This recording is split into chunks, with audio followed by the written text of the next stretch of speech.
तपाईलाई tie dye थाहा छ? टाई डाई या टाई डाइङ भनिन्छ नि। यो मेरो यो टी-सर्ट पनि यो टाई डाई गरेको यो लुगा हो र यसलाई चाहिँ चिनिया भाषामा चारन भन्ने गरिन्छ। र यो चारन भनौँ या टाई डाई, यो अर्थ भनेको टाई र डाई नै भइहाल्यो। टाई भनेको बाँध्नु र डाई भनेको रङ्गाउनु। र यो एउटा प्रविधि छ र एउटा प्राचीन प्रविधि नै हो यो। र आजको यस भिडियोमा म तपाईलाई यो टाई डाईको एउटा सानो भिडियो देखाउने छु। टाई डाई या टाई डाई, जसलाई चिनिया भाषामा चारन भनिन्छ, यो एउटा परम्परागत रूपमा रङ्गाउने र छाप्ने विधि हो। सामान्यतया टाई डाईमा सेतो कपडालाई कच्चा सामग्रीको रूपमा प्रयोग गरिन्छ।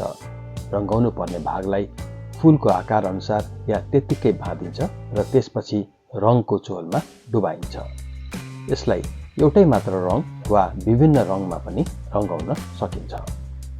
यसरी चिनिया लोक संस्कृतिमा कपडाको केही भागलाई बाँधेर रङ्गीन गर्ने अनौठो तरिका नै चारन हो।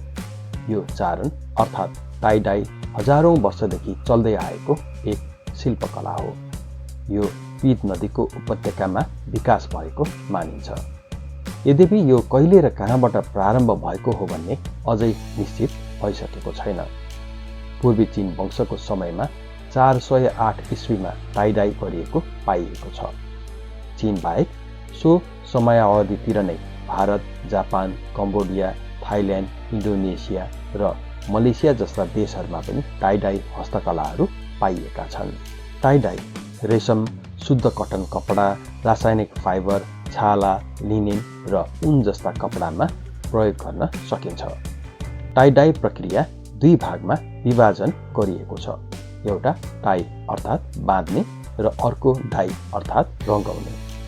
यो प्रक्रियामा धागो र डोरीको प्रयोग गरेर कपडाहरूलाई विभिन्न रूपहरूमा बाँध्ने गरिन्छ। त्यसपछि रङको झोलमा डुबाइन्छ। तर यसरी बाँध्न, सिलाउन र रङ्गाउन विभिन्न तरिकाहरू अपनाउन सकिन्छ। छाप्ने र रङ्गाउने काम सकेपछि बाँधिएको धागो फुकाइन्छ। यस प्रक्रियाको उद्देश्य कपडाको गाँठो पारिएको भागलाई रङ्गिनुबाट रोक्ने अर्थात् मूल रङमा नै राख्नु हो र अरू सबै भागहरूलाई समान तवरमा रङ्गाउनु हो। यो टाई डाई गरेका कपडाहरू आजका दिनसम्म पनि लोकप्रिय छन्।